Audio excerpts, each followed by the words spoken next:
She was a 33-year-old lady. She had undergone a major surgery outside in Bihar. मैं सुजाता झा बिहार की रहने वाली हूँ, सहरसा डिस्ट्रिक्ट की।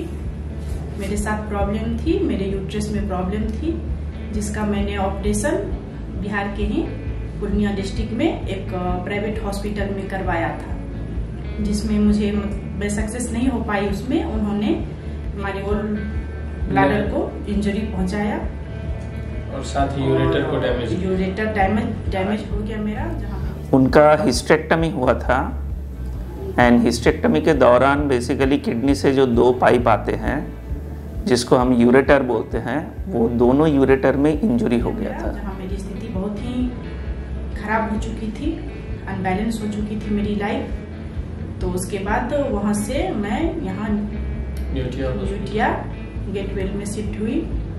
किशोर सर ने हमारा इलाज किया, उन्होंने ऑपरेशन किया और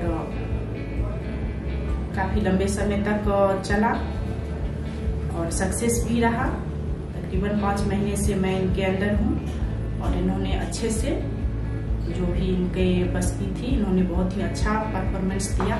It's a very rare injury which happens during the surgery, during hysterectomy.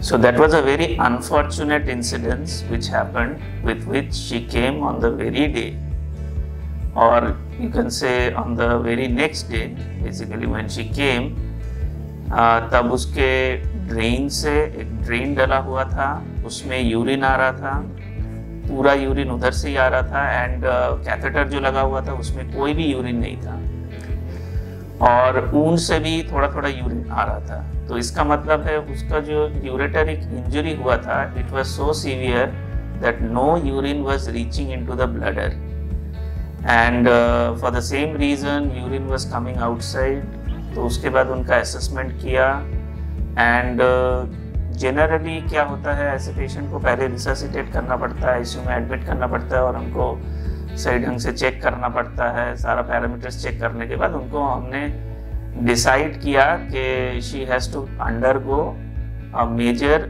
यूरेटरिक reconstruction, जिसको यूरेटरिक रीइम्प्लांटेशन बोलते हैं। फिर से दोनों यूरेटर को एक पेशाब के थैली में एक नए जगह पे रोपन करना है, ऐसा किया हमने।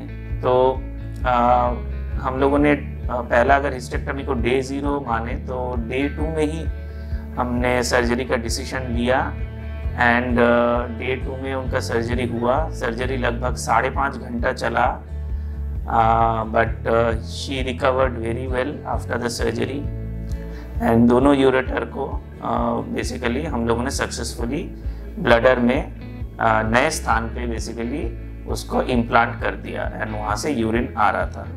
तो सर ये हमारी वाइफ सुजाता झा है, इनका ट्रीटमेंट नोटिया गेटवेल में यूरेटर डैमेज हो गया था, इस वजह से यहाँ पर ही इलाज हुआ और डॉक्टर किशोर राय सर के साथ में बेहतर उन्होंने उपचार किया, जिसकी वजह से आज ये खुश होकर के अपने घर जा रही है वापस। तो सर्जरी करने से पहले ही मैंने उनको बोला था एज बिकॉज कि ब्लडर इंजरी भी हम लोगों ने सस्पेक्ट किया था शायद होगा, लेकिन ब्लडर इंजरी तब दिखा नहीं था ड्यूरिंग द सर्जरी। लेकिन उनको हम लोगों ने पहले से ही ये इंटीमेशन करके रखे थे कि ब्लडर इंजरी अगर होता है तो इमीडिएटली वो पता नहीं चलता है, बाद में पता चल सकता है। वो लगभग 15-20 दिन के बाद she was leaking urine through her private part. तो हम लोगों ने फिर से असेसमेंट किया तो देखा कि एक फिस्चुला, जिसको वेसिकोवेजाइनल फिस्चुला बोलते हैं, वो क्रिएट हुआ है और उसका एक परमानेंट सोल्यूशन होना चाहिए। And she was completely wet all the time, she was wetting. There was a small like aperture which was there through the bladder up to the vagina। तो वो सर्जरी भी कॉम्प्लेक्स होता है कुछ time पे।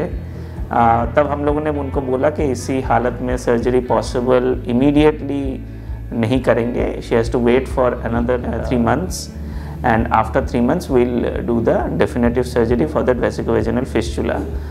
Generally vesicovaginal fistula trans abdominal होता है, मतलब पेट के थ्रू होता है, लेकिन ये परवेजिनल रूट में करना थोड़ा चैलेंजिंग है, लेकिन कोई कोई केस में ये पॉसिबल है अगर फिस्टुला छोटा है या फिर एक्सेसिबल है, और या फिर सर्जन को अगर एक्सपीरियंस है। बाद आज मैं यहाँ से रिकवर होके अच्छे से जा रही हूँ, सब कुछ ठीक ठाक है। यहाँ की सर्विस से मैं बहुत खुश हूँ। Thank you. तो ये सर्जरी लेकिन परवेजिनली इट वाज सक्सेसफुल एंड उनका 3 महीने के बाद हमने फिर से रिपेयर कर दिया vesicovaginal fistula and she is not leaking any urine now, having 2 ureters reimplanted, creatinine absolutely normal है, ब्लडर से कोई यूरिन लीक नहीं हो रहा है एंड किडनीज भी हेल्दी है। So overall she is very happy and she almost you can say she got a new life. नमस्कार।